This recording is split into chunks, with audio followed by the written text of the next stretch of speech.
c'est super long en fait, on voit pas tout le taf qu'il y a derrière quand t'as fait une vidéo. Est-ce qu'il y a des likes, pas des likes, comment la vidéo elle monte, est-ce qu'elle monte, elle monte pas. Je voulais les 100K, ça c'était une target, c'était ma target perso, mais je l'ai pas exprimé. Parce que je voulais pas subir la pression de l'avoir dit. J'ai travaillé, mais quel kiff. J'ai vécu, je suis parti 3 jours de nuit à Londres, j'ai été voir des matchs de foot. Ce métier est quotidien, samedi, dimanche, jour férié, vacances. T'as ta caméra, t'as ton trépied, t'as ton ordi, et s'il y a une info qui tombe, bam, t'es prêt. Là, c'est pas 1h30, c'est 1h. Le moment où je rentre dans mon bureau, j'ai 1h pour préparer, tourner, monter, diffuser. C'est tout. Aujourd'hui, on a la chance d'accueillir Christophe, alias CM Football. Plus de 100 000 abonnés sur YouTube en moins de 3 ans, plusieurs chaînes à son actif et des prises de décision très importantes. Alors, quels sont les secrets de Christophe? Comment on se développe aussi rapidement jusqu'à quitter son travail et revendre son entreprise pour YouTube? Et tout ça avec une famille et des enfants derrière. On va découvrir tout ça ensemble. Et si toi aussi t'es un créateur et que tu recherches un groupe d'entraide, n'hésite pas à rejoindre le Discord communautaire. Comment t'es venue l'idée de faire ta chaîne YouTube? Ça fait plus de 3 ans maintenant, c'était en novembre 2020. Et si on dit 2020, évidemment, il y a un événement mondial qui est arrivé à ce moment-là, qui s'appelle le Covid, et qui a touché un peu de gens. Et par rapport à mon activité professionnelle que j'avais à ce moment-là, j'avais plus grand-chose à faire et il fallait que je me remette à faire quelque chose de marrant et puis aussi de structurer une prise de parole. Donc quelque chose de marrant, c'était un truc de passion, c'était le foot. Structurer une prise de parole, c'était essayer de parler de foot sur YouTube. Et pourquoi YouTube? Parce que je suis pas réellement présent sur les réseaux sociaux et donc on allait se lancer un petit challenge pour voir si ça allait fonctionner, quoi. YouTube, à ce moment-là, il y en a vraiment beaucoup qui se sont lancés. Hein. C'est vraiment, il y en a beaucoup qui se sont lancés au moment du Covid. Et ça, cette période-là, elle a aussi permis à pas mal de gens. Je me souviens que, par exemple, au retour du Covid, il manquait, je crois, 100 000 barman, 100 000 serveurs, des choses comme ça. Il y en a énormément qui ont changé de métier et qui se sont dit on va faire autre chose. Et beaucoup, du coup, sur Internet aussi. En fait, c'est facile. T'y vas, t'as pas besoin de mise financière au départ. Je parle pour le matériel, tu vois, tu prends un micro, tu prends ta caméra de téléphone, tu regardes ce que font les autres, t'essayes de voir ce qui est bien, ce qui fonctionne pas, et puis tu donnes ta patte, puis tu te lances. Et après, tu te dis, t'as l'impression que c'est facile au début. Puis après, tu te dis, ah ouais, quand même, il y a du taf. Et puis à ce moment-là, il y avait moins de concurrence aussi, je pense. Il y avait moins de monde à ce moment-là. Ouais, je sais pas. Ouais, il y avait certainement moins de monde, c'est vrai. Mais bon, tu sais comment c'est. L'algorithme, il fonctionne, il évolue tellement qu'il y a des moments, il y en a qui ont été boostés, il y en a d'autres qui ont arrêté, il y en a qui se sont lancés, qui ont continué, mais qui n'ont pas fait leur métier. Il y en a pour qui ça reste une passion. Voilà. Donc faut jauger, mais faut trouver sa patte aussi. Et puis après, faut se marrer, quoi, sur tout ça. Ouais, c'est vrai que vous êtes plusieurs personnes qu'on a interviewées sur cette chaîne qui se sont lancées au même moment et vous êtes quasiment tous au même moment capables d'en faire un business. Et du coup, justement, avant que ce phénomène arrive en 2020, tu faisais quoi comme boulot? Alors moi, j'ai bossé 12 ans en régie publicitaire, dans des régies qui gèrent l'achat, vente de publicité pour des médias. Donc plusieurs types de médias comme Énergie ou JC Deco. Ou Sport5 qui est dans le foot. Et après, j'ai bossé pour une entreprise qui gère des centres commerciaux et j'étais responsable des opérations marketing et tout ce qui était revenu additionnel. Alors, c'est un titre pompeux, mais en gros, en 2 mots, j'étais en commerce et en marketing. Et après, j'ai créé en 2018 une agence de voyage qui a évidemment été une excellente idée par rapport à l'événement mondial de 2020.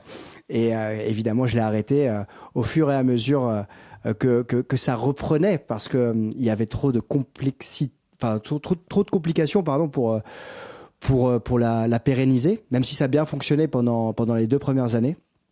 Et c'est là où je me suis dit on va tenter un truc. Et quand on y va, faut y aller à fond. Et ça a bien fonctionné. Dans quel état d'esprit les gens autour de toi, ils étaient?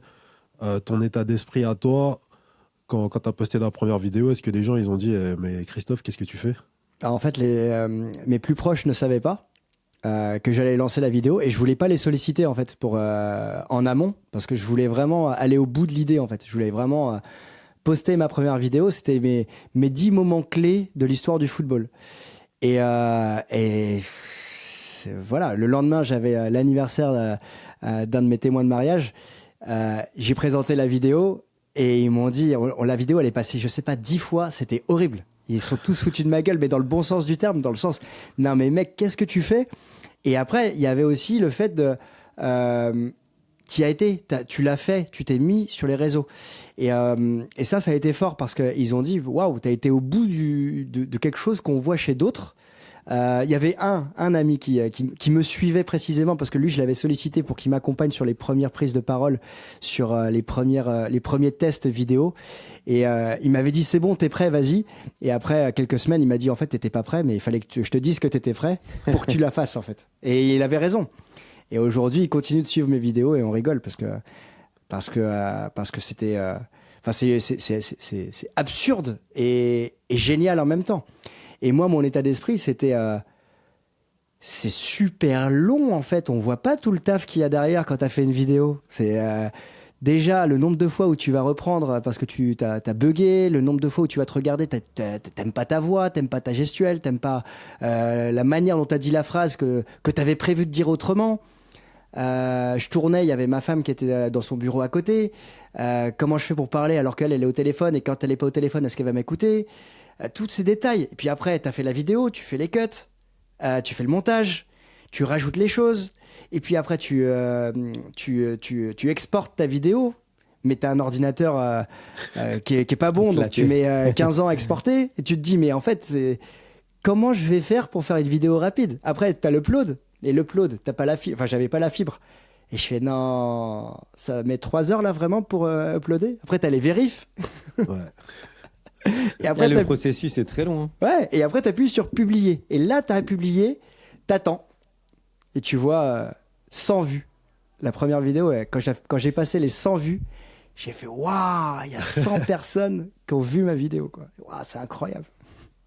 Ouais, au début, c'est vrai que quand tu le quantifies comme ça, tu te dis c'est assez incroyable. Moi, je me souviens que j'avais fait, je crois, 240 vues la première vidéo. Ouais. Et je m'étais dit, mais c'est incroyable parce que, attends, parce que moi, j'avais dit directement à mes potes. Ouais. Donc, je me suis dit, mais attends, mais des potes à qui je l'ai dit, il doit y en avoir 20 max. Donc, ça veut dire que là, il doit y avoir genre 220, 200 personnes qui ont vu ma vidéo que je ne connais pas. Et je me suis dit, mais attends, mais c'est énorme en vrai. C'est clair. Alors après, tu te rends compte que c'était des chiffres ridicules, mais au début, c'est incroyable quand tu lances tes premières vidéos. C'est ouf. C'est incroyable. C'est incroyable. Mais c'est vrai qu'on en parlait avec l'immigré parisien sur la dernière vidéo. Ouais.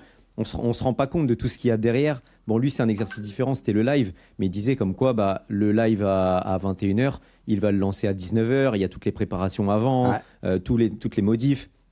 Après, tu as le live. Après, tu as le débrief après. Et puis après, quand tu coupes, il est minuit, 1h. Et après, tu peux pas tout de suite endormir. Donc au final, ça prend énormément de temps. Et tout ça, on s'en rend pas compte. Et puis après, quand on a fait ton métier comme l'immigré parisien ou moi, en fait, à un moment, tu regardes aussi les stats.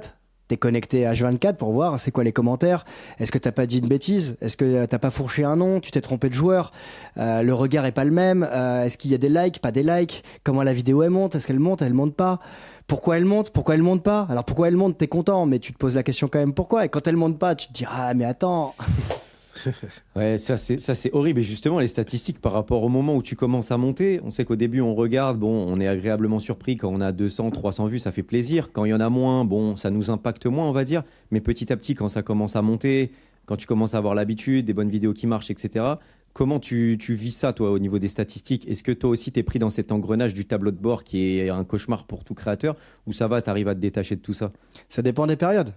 Maintenant, disons que depuis la création de la chaîne, il y a une période où tu es à fond, où tu es à bloc derrière tes stats. Tu es continuellement derrière et tu regardes.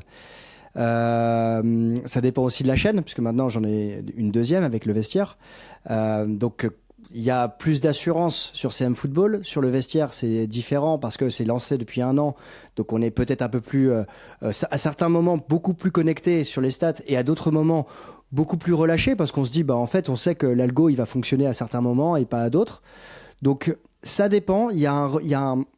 Ça va dépendre des périodes. Tu vois, moi, des périodes phares, c'était la Coupe du Monde, par exemple, la CAN 2021 et la Coupe du Monde 2022. Donc tout ça, en 10 mois.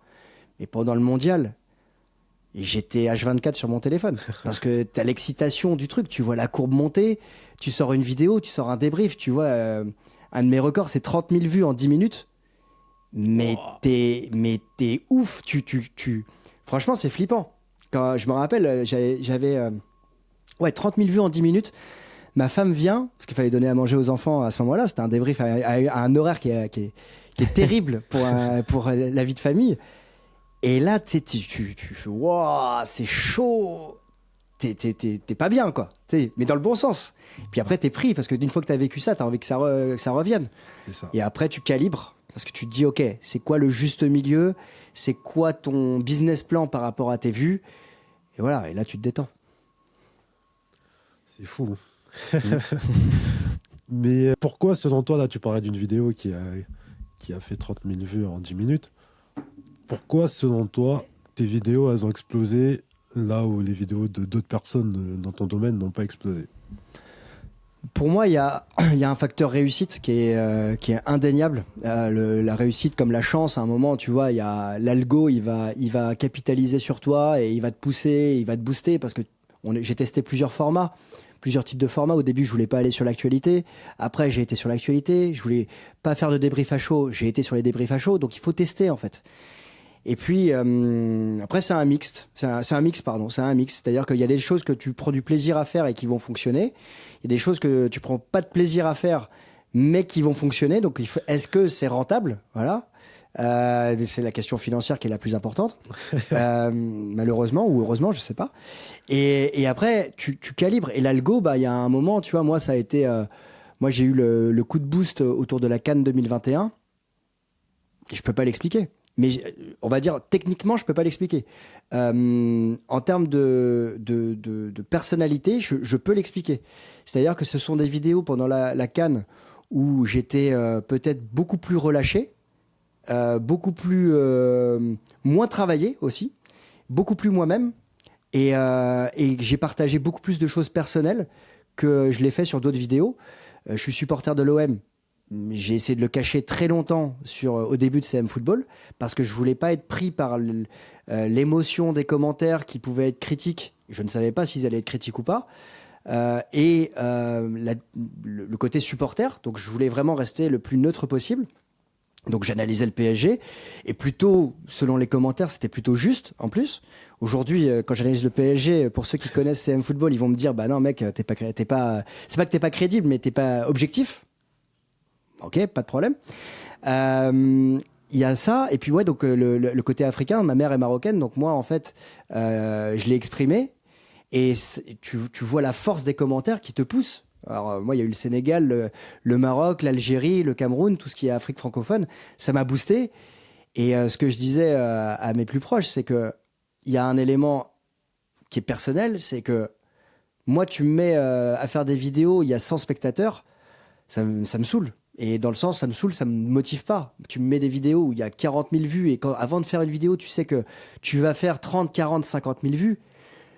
Mais la vidéo, je vais te la déchirer de ouf. J'ai une énergie de malade. Là, sur l'OM, c'est le mercato. Ouais, c'est terrible par rapport à ce qui se passe autour de l'OM parce qu'il y a plein de questions sur la suite. Mais je sais que je suis attendu. Et moi, être attendu, cette pression-là, je la mange 10 fois et je la kiffe. Et c'est génial. Ouais, non, mais ça me rappelle le mercato idéal que j'ai sorti là pour le PSG. Je savais que ça allait faire pas mal de vues, qu'elle était très attendue. Et c'est sûr que ça motive. Tu sais que ça va être une vidéo qui va être bien regardée, mais ça motive pas forcément que pour les chiffres, mais aussi toi personnellement à faire du bon boulot.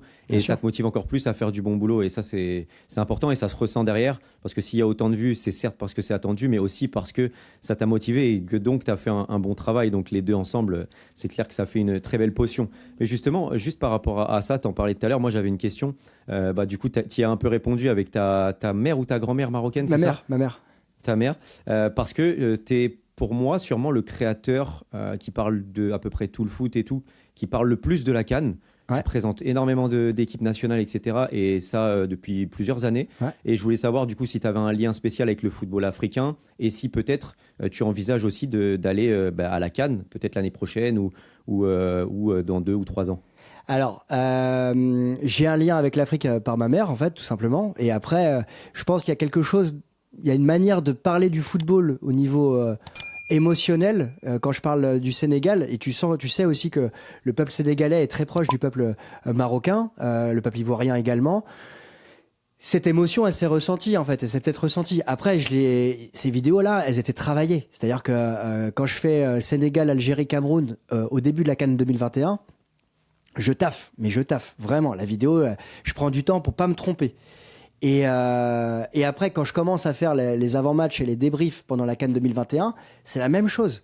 C'est-à-dire qu'il y a des joueurs, des entraîneurs, où j'étais vraiment allé chercher leur fiche Wikipédia, puis derrière j'avais été regarder leurs vidéos, j'avais été chercher des choses spécifiques pour pouvoir en parler.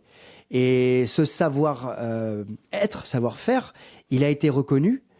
Et après, tu vois, moi je fais partie de ceux qui, là on en parle, mais j'en parlais pas dans mes vidéos en disant j'ai eu X heures de taf, aidez-moi, likez, etc. Ça c'est pas mon état d'esprit, je peux pas le faire. Je sais pas le faire en plus. Mais ça s'est ressenti. Et ça a été un gros boost. Et donc derrière, je me suis dit, la coupe du Monde, j'avais ma stratégie. Je savais que tout le monde allait aller sur les Bleus, sur les grosses nations. Allez-y, pas de problème. Moi, j'ai une autre strat.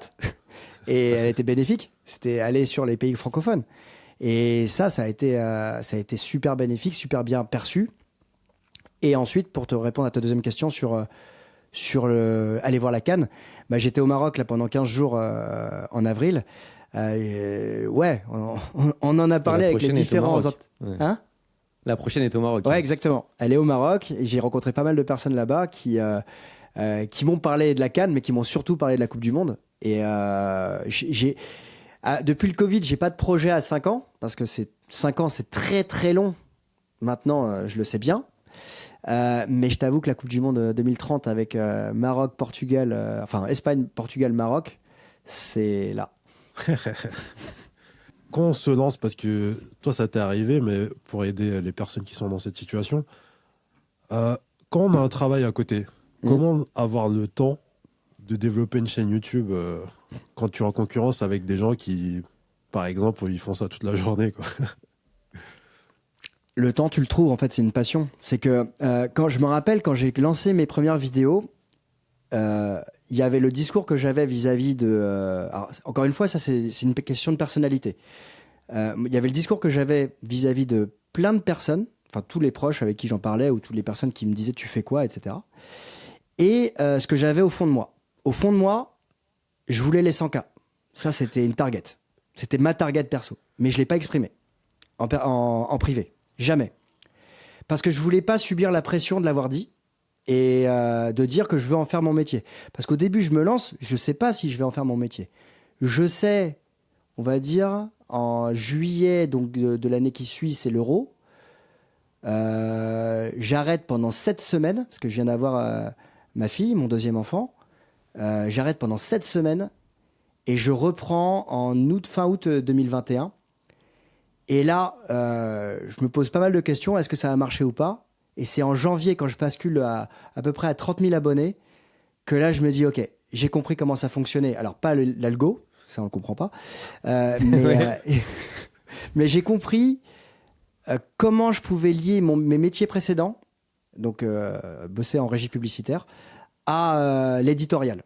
Et depuis ce moment-là, c'était target. Et là, ça a fait 30, 50, 60, 90 à la Coupe du Monde, 100 en juin l'année dernière. Et donc, pour répondre précisément à ta question, tout ce blabla pour dire qu'à la fin, comme je l'avais exprimé de manière sans pression, on verra. En gros, je taffais comme si c'était vraiment un truc pour le plaisir. Donc, je taffais à fond, mais pour le plaisir. Sans pression du regard des autres, est-ce que je vais y arriver ? Et puis, à un moment, là, j'ai fait... Bon, c'est bon, on y va. Peut-être aussi un petit peu plus de temps à ses débuts, parce qu'il n'y avait pas encore l'enfant qui était arrivé aussi. En fait, j'en avais déjà un, justement. Ah, t'en avais... oui, ça tombe à l'eau, alors. Ouais, j'avais déjà un petit garçon, et ma fille est arrivée... c'est ça, ma femme tombe enceinte en septembre, et moi, en novembre, je lance la chaîne YouTube. Ok. Je me suis dit, tiens, un double challenge. Et On va se compliquer les choses. t'avais revendu, du coup, c'était ton agence de tourisme? Pas Tu l'avais encore, rendu? elle n'était pas clôturée Non, pas encore. Elle a été clôturée. Après, c'est long, l'administration française, pour clôturer une entreprise, mais ça a mis une bonne année, je pense, à se clôturer. Donc, c'était entre septembre 21, ouais, on va dire, ça s'est clôturé en février 22, un truc comme ça, février-mars 22. Mais au moment où je savais que là, Ouais. dans ma tête, voilà, j'y vais. Mais justement, quelle question que tu t'es posée pour te dire, c'est bon, j'arrête mon taf? Tu t'es dit, peut-être faut que je gagne plus du côté YouTube que ce que je gagnais de mon côté d'agence, ou t'étais pas encore arrivé à ce stade-là, mais tu te dis, si à 50% de mon temps j'arrive à faire ça, donc à 100% je vais forcément faire plus. Quelle question que tu t'es posée à ce moment-là? En fait, j'avais, encore une fois, tout dépend de sa vie, de ta vie personnelle, en fait. Moi, j'ai ma vie qui est équilibrée financièrement, donc j'avais de quoi m'organiser pour pouvoir chercher un target. Et ce target, je l'ai obtenu. Donc à partir de là, après, c'était géré. Mais tout est lié à l'argent, en fait. C'est une question de temps et argent. Demain, tu passes un an, t'as pas de sous de côté, tu passes un an à faire des vidéos, tu fais 10 000 vues par vidéo et t'as un RPM à 1,50. Bon, faut en faire des vidéos quand même. Ouais. RPM revenu pour 1000, hein, pour ceux qui savent Ouais, pas, voilà. qui regardent la vidéo. Ouais, effectivement, il faut en faire pas mal des vidéos. D'ailleurs, dans notre niche, le RPM a augmenté et dans quasiment toutes les niches, il a augmenté et tend à augmenter encore. Donc ça, c'est tant mieux pour les créateurs, même si c'est très très dur de vivre que avec les vues, mais c'est une bonne chose quand même. Ouais, c'est une bonne chose, mais il y a plus de créateurs, donc le gâteau Ouais. se répartit différemment aussi. Exactement. C'est vrai aussi. Mais justement, à ce niveau-là, comment, à partir d'une chaîne YouTube, on arrive à créer un business, une entreprise? Parce que là, on a parlé des vues YouTube. Quelle autre chose que tu peux mettre en place pour essayer de faire de ta chaîne YouTube un business? Ça dépend de toi, en fait. Ça dépend de... Il y en a qui vivent très bien avec les vues. Il y en a un qui a plus de 600 000 abonnés, qui fait que des vues et qui a un sponsor et qui cartonne.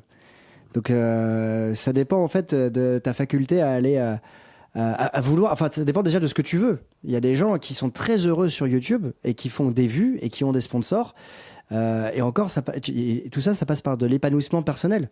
Moi, demain, je peux très bien créer une nouvelle chaîne sur une autre activité, un autre secteur d'activité, parce que tu connais les codes, parce que tu sais comment, parce que tu as le matériel, parce que tu sais ce qu'il va falloir faire pour marcher.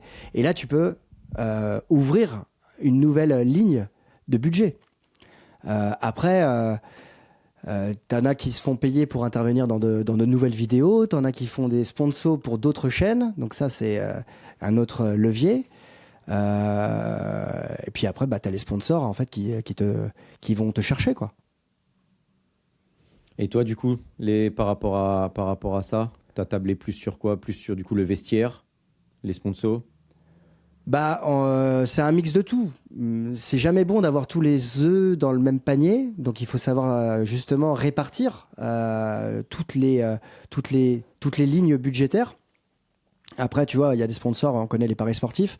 Il y a justement cette possibilité de pouvoir travailler avec des sites renommés et qui te permettent de pouvoir débloquer du variable. Donc ça joue, tout en restant évidemment dans la responsabilité et rappeler toujours les mentions légales. C'est très important, surtout notre métier est public. Puis après, tu as la possibilité aussi de trouver des marques qui capitalisent sur toi pour justement t'amener voir un match de foot. Et là, tu fais un vlog et là, tu es financé par elle. Mais il faut trouver toujours le... En fait, il y a cet axe, cet angle commercial qui est important parce qu'il est nécessaire pour pouvoir développer et pour pouvoir en vivre. Mais ma clé d'entrée n'est jamais l'angle commercial. C'est-à-dire que faut déjà que la marque y ait une affinité avec elle et qu'il y ait une manière de l'impliquer réellement dans la vidéo. J'ai eu une marque de rasoir pour des parties intimes. Compliqué. Oui, après, c'est vrai que ça dépend aussi, ça dépend de chacun, on va dire. Voilà, ça dépend de chacun, exactement. Mais ma clé d'entrée, c'est ça. Ma clé d'entrée, c'est qu'il faut que ce soit fluide, parce qu'en fait, tu dégages une image vis-à-vis d'une communauté qui te suit, en fait. Et c'est ça qui est quand même fondamental, parce que ta communauté, si elle te suit plus, compliqué. Ouais, non, c'est clair. Et par rapport à ça, que ce soit sur ta chaîne ou celle du vestiaire, est-ce que vous avez déjà eu des contacts par rapport à des agences pour t'attribuer un agent, gérer toute la partie commerciale, ou tu as toujours voulu gérer ça toi-même et tu te dis non? On a discuté, on a bossé avec des agences qui se sont lancées, enfin en tout cas, ouais, j'ai bossé avec une agence qui s'est lancée et qui a arrêté très rapidement. Il y a un seul modèle d'agence qui peut fonctionner, c'est si l'agence, elle est vraiment impliquée. Mais quand je dis impliquée, c'est pas simplement mettre en relation la marque au créateur, parce que, enfin, tu prends ton téléphone, t'appelles et voilà. Moi, c'est ce que j'ai fait pendant 12 ans. Prendre mon téléphone, j'avais même un bottin à un moment, je prenais toutes les pages et j'appelais. Donc à un moment, si tu veux, ça me fait pas peur. Donc ce travail d'agence qui me dit, il y a un tel qui veut bosser avec toi, ok, ça, il n'y a pas de souci, je gère. Maintenant, c'est toi, comment tu vas me représenter par rapport à l'annonceur. Comment tu vas me défendre, comment tu vas expliquer qui je suis et comment tu vas justement dire non mais CM Football en fait il peut pas faire ça en fait, il peut pas bosser avec telle marque parce qu'il y a telle marque déjà qui est sponsor de l'OM. Si toi t'as pas fait le travail en tant qu'agence au préalable, c'est déjà pourquoi tu m'as appelé. Et ça j'en ai voilà. Il y a ça, et puis il y a défendre le créateur vis-à-vis de l'annonceur, dans le sens comprendre ce que c'est notre métier de créateur. Comment on intègre la vidéo, enfin le sponsor dans notre vidéo. C'est fondamental. Et les agences avec lesquelles aujourd'hui j'ai pu être en connexion, ça n'a pas répondu à mes attentes. On parle souvent de ça en ce qui concerne l'argent et la richesse. Ouais. Je vois souvent tous les mecs qui disent qu'ils sont millionnaires, milliardaires, tout ça, ils te disent demain on me prend tout mon argent, demain je suis à zéro, je peux revenir là où j'étais hier. Toi, avec tout ce que tu as appris sur YouTube, demain on te prend ta chaîne, tu redémarres à zéro. Qu'est-ce que tu fais pour revenir à là où tu es? Je suis pas sûr que je recrée une chaîne YouTube. Parce que quand tu as été... Enfin, c'est pas énorme hein, ce que j'ai créé, mais moi je suis curieux en fait. J'ai envie de faire plein de choses. Et aujourd'hui, c'est cool ce que je fais. Et donc c'est aussi pour ça qu'on a créé le vestiaire. Parce que d'un côté, je parle de l'OM et de l'autre côté, je parle de tout le foot. Maintenant, ça s'arrête pas là. Demain, tu me dis c'est zéro, tout est fermé. Bon, bah, on prend une grosse claque et puis on va essayer de trouver quelque chose qui n'existe pas. Par exemple, pourquoi pas l'agence, tu vois, est représentée parce que tu peux pas aujourd'hui, tu peux pas être et créateur et agence. Pour moi, je trouve que la valeur de l'agence, elle doit aussi être représentative, de représenter la marque, mais de savoir représenter aussi le créateur. Donc ça pourrait être ça. Et puis ça pourrait être faire complètement autre chose. Tu m'aurais dit il y a 5 ans, Christophe, là on est en 2024, ça fait 1 an que tu as ton agence de voyage, tu perds ton agence de voyage, qu'est-ce que tu fais? Je t'aurais dit, j'en sais rien. Donc là, tu vois, voilà. Mais oui, s'il y a un manque dans ce métier aujourd'hui, c'est la structuration du métier. Et heureusement, il y a une belle entente, en tout cas... Avec Recoba, on discute, avec d'autres, on discute, avec d'autres créateurs, il y a une vraie entente. Avec d'autres, il n'y en a pas du tout. Il y en a pour qui c'est très opaque, mais avec ceux avec qui c'est ouvert, c'est très cool. Et ça motive, parce qu'il y a, pour moi, on n'est qu'aux prémices de ce métier. Et il y a quelque chose à faire par rapport à la jeune génération, justement, qui arrive. Moi, j'ai 40 ans, hein, donc je parle de jeune génération qui arrive, qui observe, qui est spectatrice de nos vidéos. Dans 20 ans, peut-être que plus personne regardera justement Grégoire Margoton et Bichentelli Sarassou, mais regardera peut-être BR10 avec Recoba qui commenteront un match du PSG. Ouais, tout à fait. Ouais, je suis là-dessus, ouais, je suis vraiment d'accord. Je suis vraiment d'accord. Je peux rien dire de plus. Je pense que tu as très très bien résumé. Mais c'est vrai, toi tu le sais, Nix, pour le coup, quand il y a des sponsors qui viennent te voir, enfin des marques, etc. Et tu sais pas trop encore. Alors que pourtant, ça fait un moment maintenant que ça commence à exister quand même. Mais tu es vraiment dans le flou et tu sais pas trop comment t'estimer, tu sais pas trop comment négocier, tu sais pas ce que font vraiment les autres. Et si en fait tu vas pas chercher l'info avec d'autres créateurs et que tu discutes pas ou quoi que ce soit, c'est vrai que c'est très très flou. Et je pense qu'il y a vraiment un monde encore à ficeler autour de tout ça. Et que peut-être la nouvelle génération, la jeune génération profitera dans quelques années. J'ai une question par rapport à un changement radical un peu que tu as fait sur ta chaîne.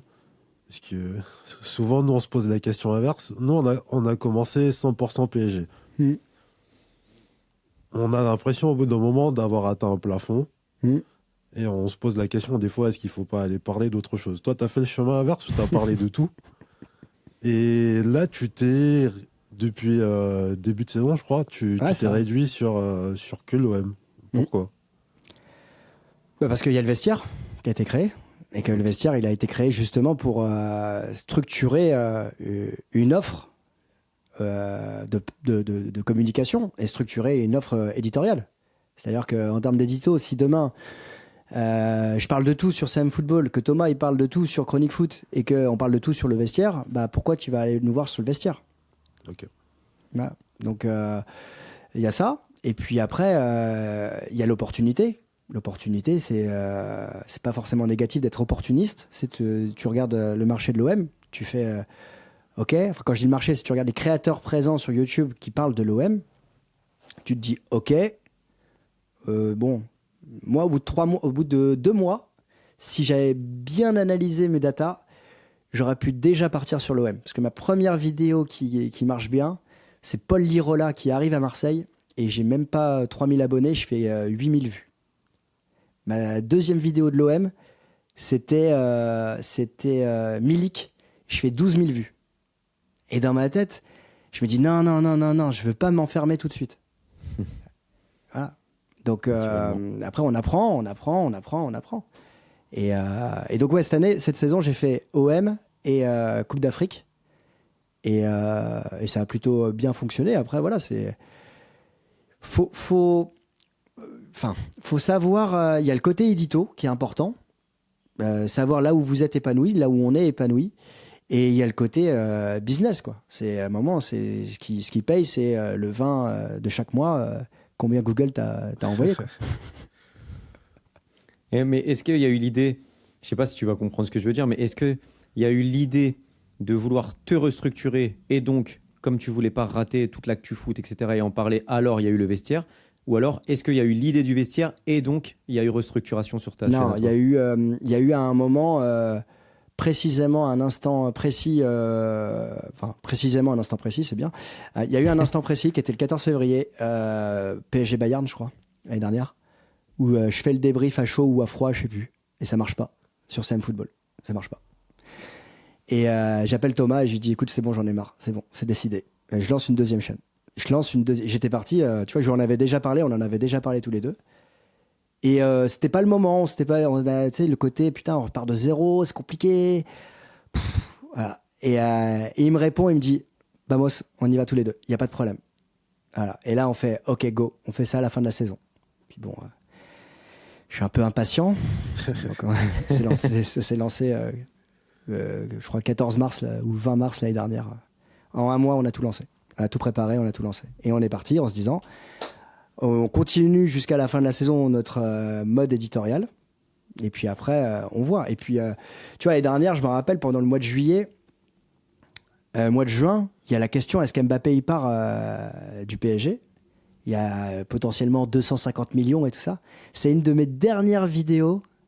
Est-ce qu'il les vaut, tu vois, les 250 millions? Et là, j'ai commencé déjà à bifurquer OM avec, je crois, 6 vidéos sur 10 autour de l'OM. Et la vidéo d'Mbappé, elle cartonne. Et tu sais, t'as toujours la question, est-ce que tu fais ou pas, quoi? Et tu te dis, bah non, vas-y, c'est parti. Et puis le chemin se fait complètement durant l'été.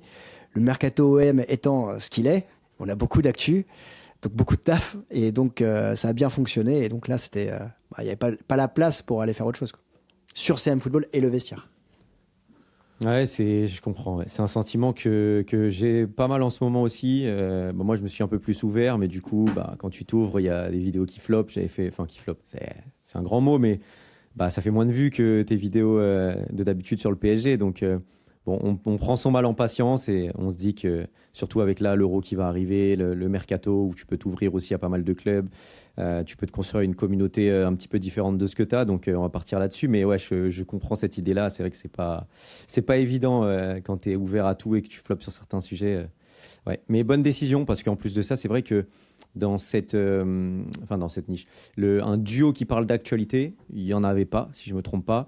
Et donc, c'est très, très bien vu pour le coup. Merci. On avait identifié qu'il n'y en avait pas. Voilà, ça, on sent bien le côté marketing dans que ce soit ta chaîne ou la double chaîne. On sent que les choses, elles ont été travaillées, contrairement en général sur YouTube. Les choses, elles sont un peu faites à l'arrache. Merci. C'est un compliment et je le retourne hein, parce que votre chaîne Créateur de succès, elle est très intelligente. On en reparlera en off, mais elle est très très intelligente. Ouais, ça c'est Nick, ça. On va parler thunes parce que les gens ils aiment qu'on parle thunes. Chaque personne qui vient, en général, on part du camembert de ses revenus, c'est-à-dire où vient la plupart des revenus de la chaîne. Toi, tu te situes comment, que ce soit sur ta chaîne ou que ce soit sur le vestiaire? Est-ce que c'est plus AdSense? Est-ce que c'est plus les partenariats? Comment ça s'équilibre pour vous? En fait, ça dépend vraiment. Alors là, je peux parler dans le sens global, parce que ça dépend vraiment des chaînes, ça dépend des communautés. Tu as des chaînes qui vont être drivées par des sponsors et tu as des chaînes qui vont être drivées par les vues. Donc, en fait, ça va dépendre de la population qui va regarder tes vidéos, du watch time et du nombre de sponsors aussi que tu as. Parce que si demain, tu vois, tu as un pari sportif, un VPN, plus une marque qui te suit sur un package de 15 vidéos sur 3 mois, c'est clair que c'est tes partenariats qui vont driver naturellement tes revenus. Si, à l'inverse, tu fais 100 000 vues, on va dire 500 000 vues par mois et que tu as un RPM à 12, je grossis le trait volontairement, et que tu n'as pas de sponsor, voilà. Donc en fait, je ne vais pas te répondre pour moi ou pour nous, mais le juste milieu, c'est de trouver. Enfin, justement, la volonté, c'est de trouver le juste milieu, l'équilibre. Et tu ne peux pas avoir 90% de tes revenus qui sont liés à un produit. Et le mieux, c'est d'avoir un bon équilibre entre toutes les variables. Est-ce que tu as le même équilibre à peu près sur ta chaîne personnelle et sur le vestiaire, où tu vois une différence? C'est naturellement différent. Il y a 128 000 abonnés sur CM Football avec, on va dire, 15 à 17 000 vues en moyenne. Là où sur le vestiaire, on est autour des 10K vues en moyenne sur les dernières vidéos, avec 24 000 abonnés. Donc le sponsor, il arrive, il te propose pas la même chose sur le vestiaire, quand bien même au global de Thomas, enfin Chronique Foot, CM Football et le vestiaire, on génère 800 000, quasiment 900 000 abonnés sur YouTube. L'annonceur, il regarde pas ça, lui. Il regarde tes dernières vidéos. Nombre de vues. T'as peut-être Chronique Foot pour t'aider sur le côté de vestiaire. Mais souvent, parce qu'on a rencontré souvent ce problème avec les autres créateurs qui sont venus dans le podcast, quand on est tout seul, on est créateur, il n'y a personne autour, comment on arrive à se motiver à créer du contenu quand tu as la flemme de créer une nouvelle vidéo? Quel ressort que tu utilises pour te motiver et pour la faire quand même? Et je reviens sur un élément fondamental, c'est l'argent. Il y a un moment, tu n'as pas le choix. Si tu veux manger à la fin du mois, tu vas faire quoi? Et tu vas rester, tu vas jouer à FIFA. Ouais, mais bon, jouer à FIFA, ça ne te paye pas. Enfin, il y a certains pour qui ça paye, mais voilà, tu vois. En fait, c'est le nerf de la guerre. Il n'y a que ça. Donc, il y a ça. Après, je suis d'accord, il y a des jours, tu n'as pas la motive. Tu vois, il y a des jours, tu n'as pas fait de vidéo pendant... il y a des semaines, tu ne fais pas de vidéo pendant 4 jours. T'as pas d'actu. Bah, tu fais comme tout le monde, hein. Tu vas essayer de gratter un sujet sur lequel tu es en confiance, tu vas essayer de gratter un sujet qui va driver des vues, donc tu vas faire un titre un peu plus accrocheur que d'habitude, tu vas essayer de te rassurer, tu vois, c'est ça. On utilise tous les mêmes leviers, quoi. Mais il faut se motiver, de toute façon, la clé, c'est à la fin, tu fais une vidéo, il faut qu'elle te rapporte. Si tu as fait une vidéo, enfin, aujourd'hui, moi, c'est ce que je me dis. J'en ai fait des vidéos et j'ai eu ce discours sur Twitter de dire « Ah, j'ai sorti une vidéo, je suis satisfait de ma production avant même qu'elle soit lancée. » Je l'ai eu ça et je l'ai compris. Je me rappelle, c'était Graham Potter qui arrivait à Chelsea. Je connaissais pas Graham Potter la veille et je prétends pas le connaître après ma vidéo. En revanche, ce que je peux annoncer, c'est que quand je sors ma vidéo, tous les éléments clés factuels de sa carrière, ils sont dans ma vidéo. Et ça, le mec qui le connaît pas, au bout de 15 minutes, il sait en parler. Il peut te dire, ouais, il y a ci, il y a ça, nana, il va à la machine à café, dans la cour de récré, dans une réunion, en attendant que la réunion commence. T'as vu, il y a Graham Potter qui est arrivé, et je sais ça de lui. Et là, quand tu sors ça, bah, t'es content. Maintenant, aujourd'hui, si la vidéo, elle n'a pas rapporté d'argent, si t'as pas fait des inscrits avec ton partenaire Paris Sportif, bon, bah, t'es content, mais bon, tu te dis, il faut que je cravache, il faut que je rattrape, parce qu'il faut qu'à la fin, j'ai atteint mon objectif.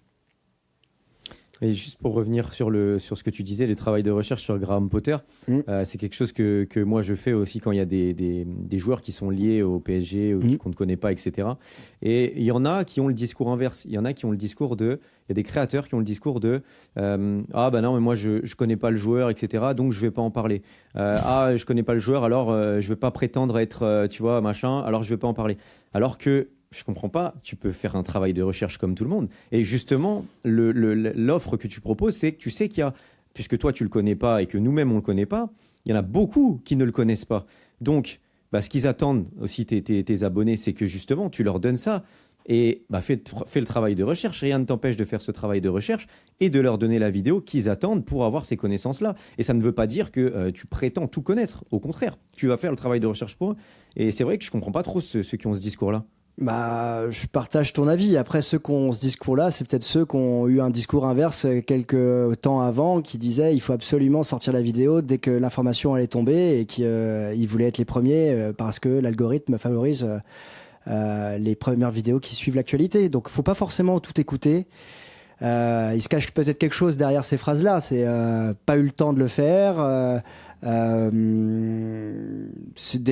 Pour moi, ce type de phrase, ça peut être une manière aussi de dénigrer ceux qui l'ont faite et qui ne connaissent pas le joueur. Et donc, ça montre une position de hautaine, de dire moi, je me mets au-dessus de la mêlée et en fait, si je connais pas, j'en parle pas. Alors que quelques mois avant, cette personne ou ces personnes-là pouvaient faire la même chose. Moi, j'ai arrêté de regarder les créateurs après ma première année complète. J'ai arrêté. Parce qu'en fait, il y a trop de trucs, de codes qui ne me correspondent pas, en fait. De manière de dire, j'ai fait 80 heures de travail pour cette vidéo, j'ai fait 100 heures de travail pour cette vidéo. Cette manière de se plaindre, de se dire, oh là là, aidez-moi dès les premiers débuts pour qu'il y ait un maximum de likes. Il y a un moment, on n'a pas besoin de ça, quoi. Et on n'a pas besoin de pleurnicher pour réussir. Moi, je suis plutôt de l'autre côté. Justement, embarquons-nous, motivons-nous, allons-y et soyez... moi, je suis fier de mon contenu. Et donc, si je suis fier, c'est ce que j'ai envoyé, vous allez me récompenser naturellement. Voilà. Je pense aussi que c'est une question d'âge. Okay. Ouais. Du coup, comment tu vis ce côté... parce que là, on a parlé du côté négatif où ça peut partir en fumée du jour au lendemain. Mais il y a le côté... où ça peut augmenter d'une manière où il n'y a pas de plafond. Comment tu vis ce côté sans limite de YouTube où, par exemple, tu te poses 3 vidéos par semaine, tu te dis, si j'en pose 5, ça me fera plus d'argent, etc. Après, tu montes à 7. Comment t'arrives à te gérer en fonction de tout ça, en fait ?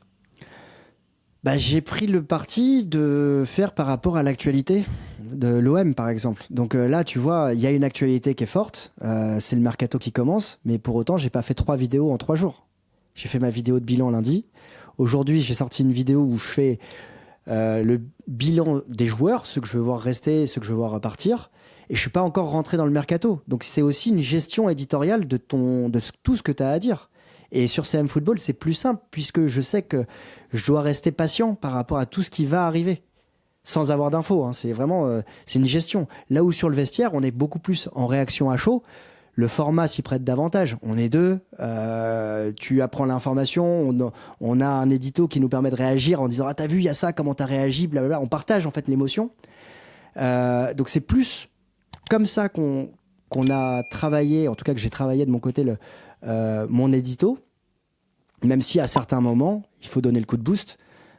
Tu vois, la Coupe du Monde 2022, s'il fallait faire 4 vidéos par jour, il y avait 4 vidéos par jour. Tu pouvais faire avant-match, débrief, avant-match, débrief, pète un câble, tu vois. Mais ça dépend. C'est comme un match de foot, gestion des temps forts, gestion des temps faibles.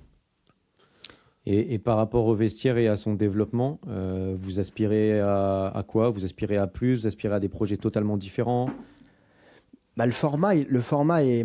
Enfin, le positionnement est unique, déjà. C'est-à-dire qu'à part Willou et Stan qui font une vidéo respectivement sur la chaîne de l'autre une fois par semaine, il n'y a personne d'autre qui fait ce qu'on fait. Donc, naturellement, ça attire les regards. Donc, il y a déjà des discussions qui sont sur qu'est-ce qui peut se passer la saison prochaine. Donc ça, c'est cool. Et par la force des choses, il va se passer des choses. Parce que le positionnement est unique. Et nous, si c'est pour faire la même chose et rester dans le bureau pour faire les vidéos, c'est cool. Mais bon, il y a un moment, je me rappelle de la première phrase que j'avais sortie quand j'ai lancé le CM Football. Moi, je veux vivre des expériences. Je veux vivre des expériences. Et là, on est parti avec un de nos partenaires en Angleterre voir Arsenal Aston Villa. Voilà, là c'est une expérience. On est parti voir Real City. En plus, il y avait eu défaite, je crois, non, d'Arsenal. Ouais, défaite d'Arsenal. Bon, c'était pas la plus grosse ambiance, mais sur place. Mais si tu veux, à titre de manière totalement égoïste, si j'oublie le partenaire, moi j'en ressors à la fin.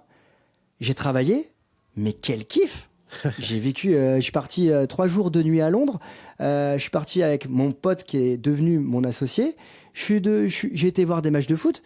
Et en plus, le partenaire a kiffé tout ce qu'on a réalisé. Qu'est-ce que tu veux de plus? Voilà. Ouais, c'est clair. Donc, par la force des choses, il va y avoir de nouvelles choses qui vont arriver. Et voilà. J'en dis pas plus. Mais c'est ça qui est bien aussi avec YouTube quand tu grandis, c'est qu'au-delà des abonnés, au-delà de pouvoir en vivre, c'est vrai que petit à petit, il y a vraiment pas mal d'opportunités qui se présentent. Et du coup, moi, par exemple, avec Paris Central, il y a le studio, les lives en studio, etc. C'est cool, ça. Et après, tu rencontres des gens. Franchement, c'est aussi ce qui est beau dans ce métier-là, entre guillemets, c'est que ça débloque de nouvelles expériences, de nouvelles choses, ça t'offre des opportunités et des horizons que de base tu n'avais pas forcément prévus ou que tu n'aurais pas imaginé, ou peut-être que tu désirais vraiment et au final c'était limite qu'un rêve. Je sais que par exemple il y en a qui interviennent, je sais que Willou il intervient à la télé belge par exemple, donc c'est vrai que ça développe des choses que tu n'imaginais pas et ça franchement c'est incroyable à vivre. Mais c'est surtout qu'on est dans le monde des réseaux sociaux aujourd'hui et tu regardes réellement aujourd'hui les personnes quand elles font des recherches, quand elles veulent avoir du contenu. La télé, je ne vais pas dire qu'elle n'existe plus, parce que la durée de visionnage quotidienne, c'est 3h30 selon Médiamétrie. Donc elle est en augmentation, mais c'est parce que les chaînes de télé recherchent du contenu frais. Ce qu'on appelle du contenu frais, c'est du live, du divertissement. Et nous, on est dans le divertissement. Et nous, on est proche d'une population qui est jeune. Donc, Google, son objectif, c'est quoi? C'est de vendre de la pub. Donc si les créateurs sont bons, il va pousser les créateurs qui ont la communauté. C'est un effet boule de neige positif. Mais donc, faut être bon. En fait, ma phrase, c'est « faut être le meilleur ». Dans le bon sens du terme, c'est pas être agressif ni marcher sur les autres, mais faut être le meilleur dans le contenu et dans une promesse que les autres n'ont pas. Voilà, c'est ça ce que j'ai en tête. C'est exactement ce qu'on échange avec Recoba depuis des semaines et des semaines, mais on n'a pas encore trouvé la solution. Mais je pense qu'on va trouver à force déjà de réfléchir. Mais on est vraiment dans une stratégie où il faut se différencier de ce qu'il y a, parce que YouTube, c'est plus ce que c'était, que je me rappelle, il y a des YouTubeurs, miniatures à l'arrache, vidéos tournées, il n'y a pas de cut, il n'y a rien. 50 000, 70 000 abonnés, il n'y a pas de souci. Là, maintenant, c'est la guerre. Je vois par exemple sur le PSG, quand j'ai commencé, on était 5, là, on doit être 24, 30. Du coup, forcément, pour pas faire la même chose, il va falloir trouver quelque chose qui va nous différencier des autres. Donc, on va travailler là-dessus. Mais il y a un sujet qui m'intéresse vraiment et j'aimerais vraiment avoir ta réponse là-dessus. Ça concerne la famille. Ouais. Parce que tu as 2 gamins, tu es marié. Ouais. Et tu arrives à gérer ces Je 2 vous laisse chaînes, discuter etc. de ça parce que moi. Et souvent, j'en parle avec Reiko. Je dis, bon, moi là, je suis marié, mais je vois pas où je case des enfants dans cette histoire. Parce que là, déjà, je suis au max, là. Je suis en train de courir avec Créateur de succès, Paris Central, etc. Plus le taf à côté. Moi, je me dis, c'est impossible de faire plus. C'est quoi tes stratégies pour déjà ne pas gâcher ton côté familial Parce que YouTube, c'est un côté émotionnel aussi, où quand ta vidéo elle flop et tout, des fois, t'es un peu à cran, etc. Comment tu fais pour bien séparer ces deux environnements pour que l'un n'envahisse pas sur l'autre? Bah déjà, il envahit, c'est-à-dire je peux pas répondre, il envahit pas. Par la force des choses, ce métier est quotidien. Samedi, dimanche, jour férié, vacances, t'as ta caméra, t'as ton trépied, t'as ton ordi, et s'il y a une info qui tombe, bam, t'es prêt. En fait, il faut le savoir, t'es prêt. Et que tu sois au bord de la plage, en train d'aller prendre un avion, ou un matin à 5h, tu t'es réveillé parce que t'arrives plus à dormir et que t'as vu que l'OM piste 3 entraîneurs et que t'es au Maroc, bah tu te dis, en fait, là j'ai passé 2 heures à pas dormir, vas-y, hein, je suis prêt pour la vidéo. Et c'est là où il faut être formidablement entouré. Et moi, j'ai une chance extraordinaire, c'est que ma femme, elle est magnifique, elle est magique.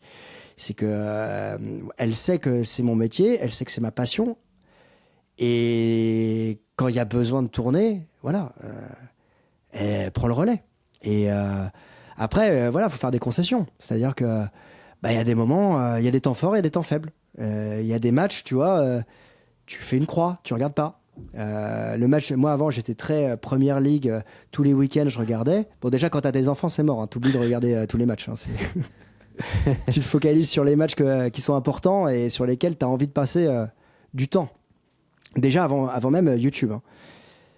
Et puis après bah voilà, j'ai envie de dire, moi c'est une sorte de pression, mais c'est une pression positive, c'est à dire que derrière bah ok, j'ai besoin d'une heure. Donc là, c'est pas 1h30, c'est 1 heure. Le moment où je rentre dans mon bureau, j'ai 1 heure pour préparer, tourner, monter, diffuser. C'est tout.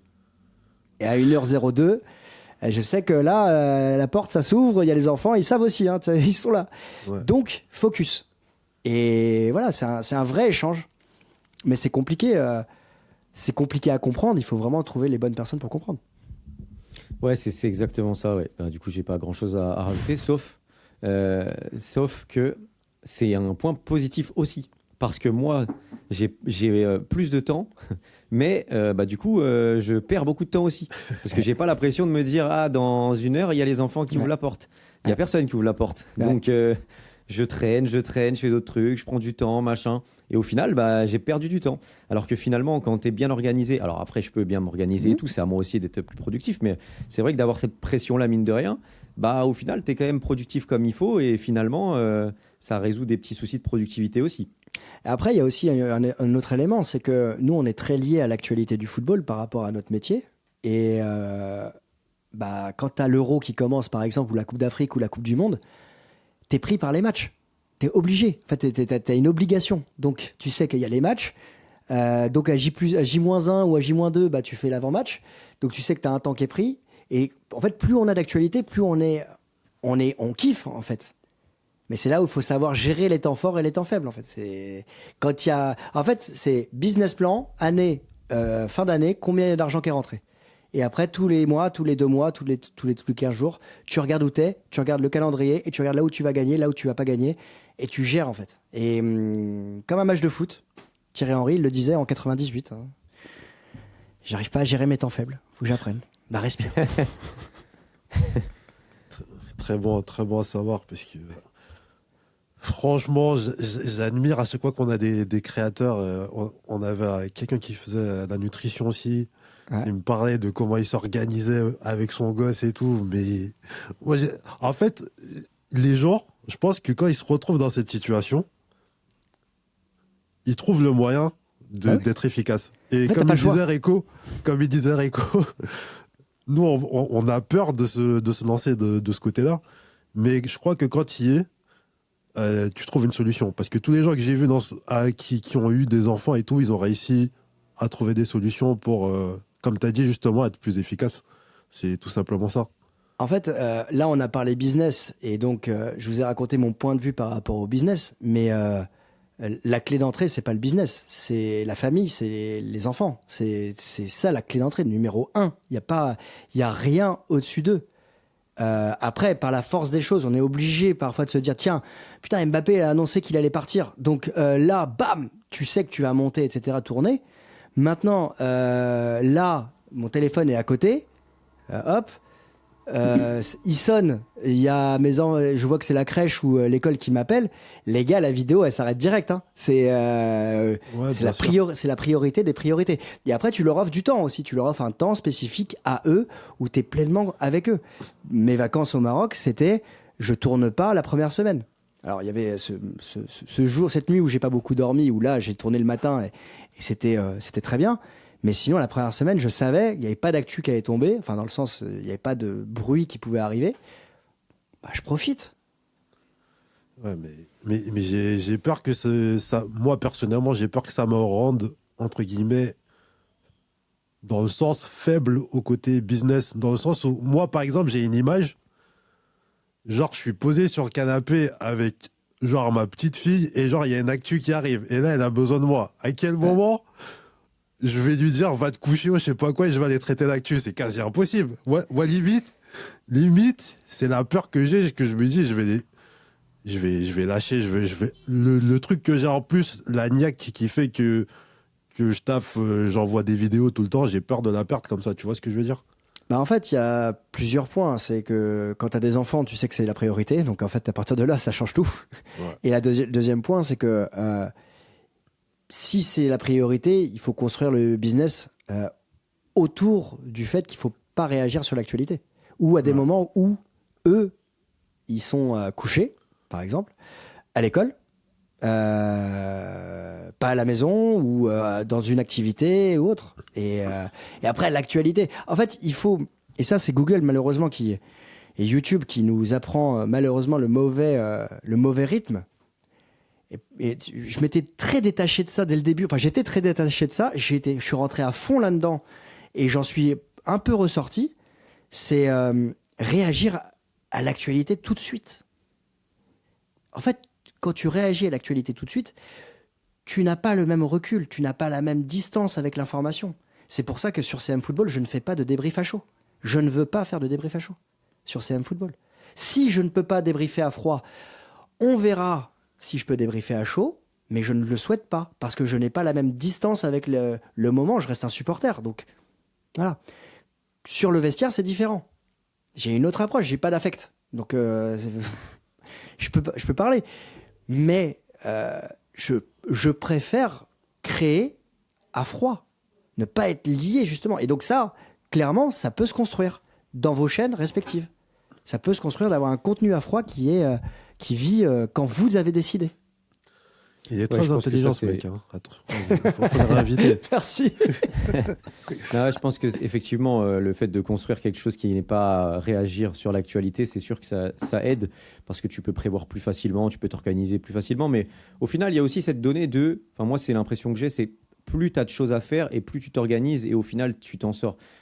Parce que quand je regarde, moi, de mon côté, les jours où je travaille pas, c'est là où j'en fais le moins. Alors que les jours où je travaille, j'arrive à travailler, à rentrer, à aller au sport, à faire une vidéo, à faire le montage. Et au final, c'est une journée hyper chargée, mais là où j'ai été finalement le plus productif. Alors que quand j'ai un max de temps, c'est là où je vais faire le moins finalement. Donc je pense que plus tu as à faire et plus de toute façon tu n'as pas le choix. Comme tu as dit, il faut manger, il faut s'occuper des enfants, il faut faire ci, il faut faire ça. Donc tu le cales dans ta journée et finalement, au final, tu en ressors quand même assez productif. Même si c'est vrai que tu peux te retrouver en burn-out ou quoi que ce soit. Alors c'est ça le truc, c'est que derrière il faut la santé mentale, on n'en a pas parlé, mais c'est fondamental de garder une santé mentale.